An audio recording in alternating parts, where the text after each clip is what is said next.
دو پارٹیوں کا ڈرافٹ پر اتفاق ہو گیا ہے، لیکن چونکہ ہم نے کل میاں نواز شریف صاحب سے بھی ملاقات کرنی ہے اور ہم یہ چاہیں گے کہ ان کا بھی اتفاق رائے حاصل کیا جا سکے۔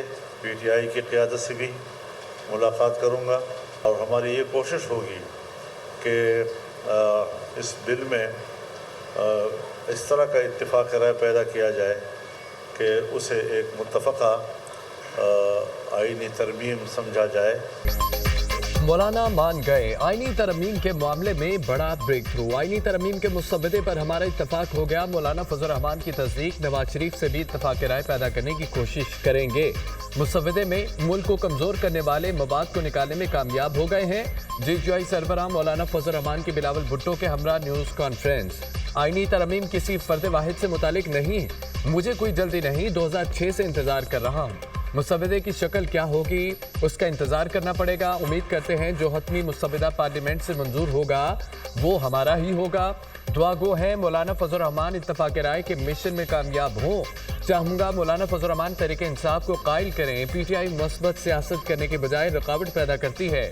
چارٹر آف ڈیموکریسی پر عمل درآمد کے لیے پرعزم ہوں۔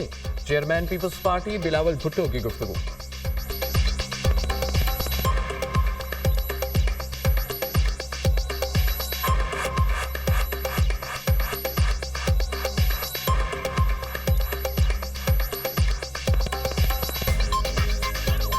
جب بھی اس ملک میں کامیاب آئین سازی ہوا ہے تو سب سے بڑا رول جے یو آئی اور پاکستان پیپلز پارٹی کر رہا ہے۔ میاں محمد نواز شریف سے رائیونڈ میں مولانا فضل الرحمان صاحب بھی مل رہا ہے، ہمیں بھی کھانا کا دعوت دیا گیا ہے اور ہمارا کوشش یہ ہوگا کہ جو پاکستان پیپلز پارٹی اور جے یو آئی کا کنسنسس بنا ہے وہ consensus J U I, Pakistan Peoples Party اور مسلم لیگ نواز کے کنسنسس ہمارے اس کنسنسس میں تبدیل ہو جائے گا۔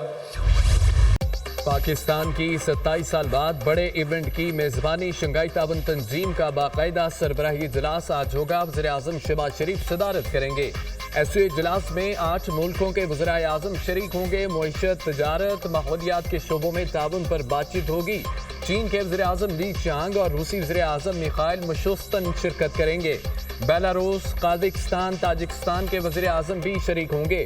بھارتی وزیر خارجہ جے شنکر، ازبک وزیر اعظم اور ایرانی وزیر معدنیات بھی کانفرنس کا حصہ ہوں گے۔ آج صبح معزز مہمان کنونشن سینٹر پہنچیں گے۔ وزیر اعظم تمام غیر ملکی مہمانوں کا استقبال کریں گے۔ ایس سی او میں شرکت کرنے والے لیڈران گروپ فوٹو لیں گے۔ اجلاس کے آغاز میں وزیر اعظم شہباز شریف افتتاحی خطاب کریں گے۔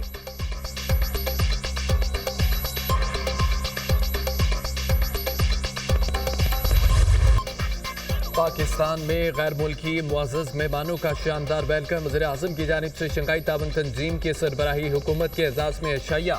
وزیر اعظم شہباز شریف نے وفود کے سربراہان کا فرداً استقبال کیا۔ چینی وزیر اعظم، روسی ڈپٹی وزیر اعظم، بھارتی وزیر خارجہ کی عشائیے میں شرکت۔ شنگھائی تعاون تنظیم کا سربراہی اجلاس۔ غیر ملکی سربراہان اور مندوبین کی آمد کا سلسلہ جاری۔ روسی وزیر اعظم میخائیل مشوستن پاکستان پہنچ گئے۔ وزیر دفاع خواجہ آصف نے معزز مہمان کا استقبال کیا۔ ایرانی وزیر معدنیات محمد اتابک، منگولیا کے وزیر اعظم اور روس کے ڈپٹی وزیر اعظم بھی اسلام آباد پہنچ گئے۔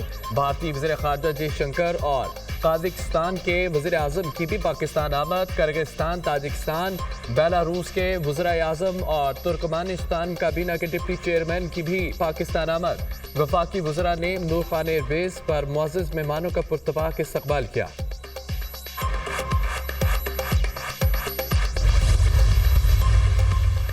صدر آصف علی زرداری سے چین کے وزیر اعظم لی چانگ کی ملاقات۔ پاک چین اسٹریٹجک تعاون مزید گہرا کرنے پر اتفاق۔ معیشت، سرمایہ کاری اور علاقائی روابط سمیت اہم شعبوں میں تعاون بڑھانے کے عزم کا ادا۔ پاک چین اقتصادی راہداری منصوبوں پر عمل درآمد تیز کرنے، تعاون کی نئی راہیں تلاش کرنے کی اہمیت پر زور۔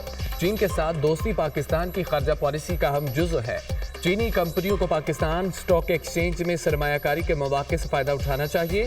سی پیک اور گوادر پورٹ کی مدد سے چین کی اقتصادی ترقی سے بھرپور استفادہ کرنے کا وقت آ گیا. صدر مملکت کا دہشت گردانہ حملے میں 2 چینی شہریوں کی ہلاکت پر دلی تعزیت کا اظہار. پاک چین دوستی کے دشمن سی پیک منصوبوں کو متاثر کرنے کی کوشش کر رہے ہیں. دشمن اپنی مذموم کوششوں میں کامیاب نہیں ہوں گے. نومبر میں چین کا دورہ کروں گا، صدر آصف علی زرداری کی گفتگو. پاکستان اور چین اچھے بھائی، پڑوسی، شراکت دار اور دوست ہیں. پاک چین اسٹریٹجک تعاون مزید گہرا ہوتا رہے گا. چین پاکستان کے علاقائی سالمیت، خود مختاری، خوشحالی کی حمایت جاری رکھے گا.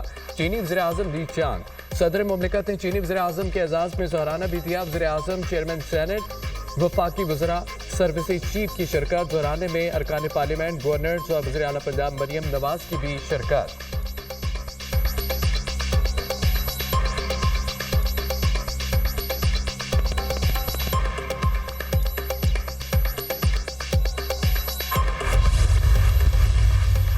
وزیر اعظم سے تاجکستان کے وزیر اعظم قاہرہ رسول زادہ کی ملاقات. شہباز شریف نے ایس سی او اجلاس میں تاجکستان کی فعال اور تعمیری شرکت کو سراہا.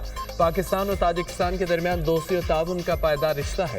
دونوں ملکوں میں تجارت اور توانائی سمیت تمام شعبوں میں تعاون مضبوط کرنے کی ضرورت ہے. وزیر اعظم کا 2 طرفہ تعلقات کی مثبت پیش رفت و اطمینان کا اظہار. وزیر اعظم سے بیلاروس کے وزیر اعظم کی بھی ملاقات. شہباز شریف کی بیلاروس کو ایس سی او کا مکمل رکن بننے پر مبارکباد. شنگھائی اسپرٹ کو فروغ دینے میں بیلاروس کے ساتھ مل کر کام کرنے کے عزم کا اعادہ. تجارت، سرمایہ کاری، زرعی مشینری اور دیگر شعبوں میں تعاون کو فروغ دینے کی ضرورت پر زور. وزیر اعظم پاکستان سے ترکمانستان کی کابینہ کی ڈپٹی چیئرمین اور وزیر خارجہ کی ملاقات. وزیر اعظم کا ترکمانستان کے ساتھ درینہ تاریخی برادرانہ تعلقات کی اہمیت پر زور. دونوں ممالک کے مابین اعلیٰ سطح کے تبادلوں کو بڑھانے کی خواہش کا اظہار.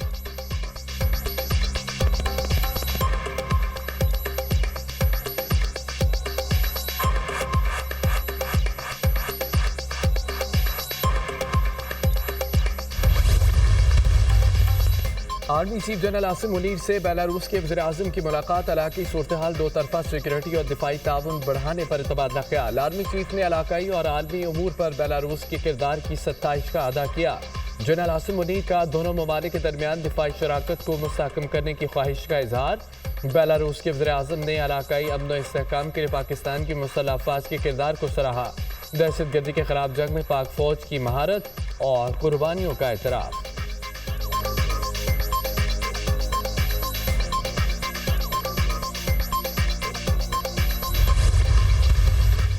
ایس سی او رولز کے مطابق 2 طرفہ معاملات کو نہیں اٹھایا جا سکتا. پاکستان اور بھارت کو 2 طرفہ تعلقات کے لیے بات چیت کا آغاز کرنا چاہیے. آج نہیں لیکن کسی نہ کسی دن تو بات چیت کا آغاز کرنا پڑے گا. بھارتی وزیر اعظم میں اعتماد ہوتا تو وہ خود پاکستان آتے. بھارت نے 60 پلیٹ فارم کے لیے مشکلات پیدا کر رکھی ہیں. کیا یہ ممکن نہیں پاکستان اور بھارت مل کر موسمیاتی تبدیلی سے نپٹنے کے لیے بات کریں؟ Chairman Peoples Party Bilawal Bhutto کی گفتگو.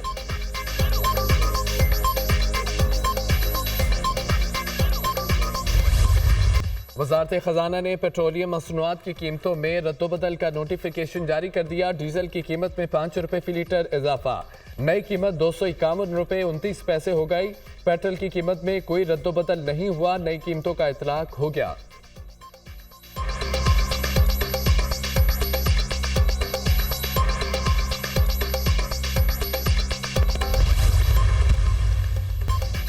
اکتوبر کو ایک خبر کو سوشل میڈیا پر شیئر کیا گیا. تحقیقات ہوں گی کون سے واٹس ایپ گروپ میں فیک نیوز کو شیئر کیا گیا. اسٹوڈنٹس نے کہا ہم اپنے کیمپس کے باہر احتجاج کریں گے. پولیس نے کہا کہ اگر کوئی متاثرہ فیملی ہے تو سامنے آئے، مکمل تحقیقات کریں گے.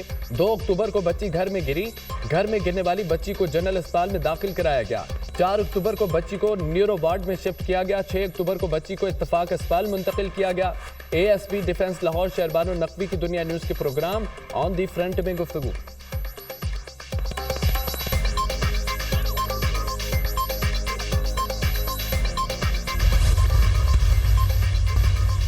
اسرائیل کے شمالی لبنان میں رہائشی علاقے پر تباہ کن بمباری. مزید 21 افراد شہید، درجنوں زخمی. کئی اماکن زمین بوس. امدادی کارروائیاں جاری. ستمبر سے جاری اسرائیلی حملوں میں شہداء کی تعداد 2100 سے زائد ہو گئی. حزب اللہ کا اسرائیل پر جوابی حملہ، 100 راکٹ داغ دیے. شمالی اسرائیل میں کرمیل قصبے کو نشانہ بنایا. کئی اسرائیلی زخمی ہو گئے، متعدد گاڑیوں کو آگ لگ گئی، اسرائیلی شہری حملے کے خوف سے پناہ کی تلاش میں بھاگتے رہے، شہری انفراسٹرکچر کو نقصان پہنچا، اسرائیلی فوج کی تصدیق۔ اقوام متحدہ کا لبنان سے امن دستے نکالنے سے انکار، یو این امن مشن کے سربراہ نے کہا ہے کہ امن دستے جنوبی لبنان میں اپنی پوزیشنز پر رہیں گے۔ غزہ میں اسرائیلی حملوں میں مزید اضافہ، ڈرونز اور ٹینکوں سے گولہ باری جاری، تازہ ترین حملوں میں مزید 55 فلسطینی شہید، متعدد زخمی، شہداء کی مجموعی تعداد 42,344 ہو گئی، 99,013 افراد زخمی ہو چکے۔ حماس کا اسرائیلی قافلے پر حملہ، 12 گاڑیاں بارودی سرنگوں سے اڑا دی، فائرنگ اور راکٹوں سے بھی حملہ کیا گیا، متعدد صہیونی فوجی ہلاک کرنے کا دعویٰ۔ نائب سربراہ حزب اللہ نعیم قاسم کا فلسطینیوں کی حمایت جاری رکھنے کا اعلان، کہا امریکہ اور اسرائیل فلسطینیوں کی نسل کشی کر رہے ہیں، اگر ہم نے اسرائیل کا سامنا نہ کیا تو وہ توسیع پسندانہ مقاصد حاصل کر لے گا۔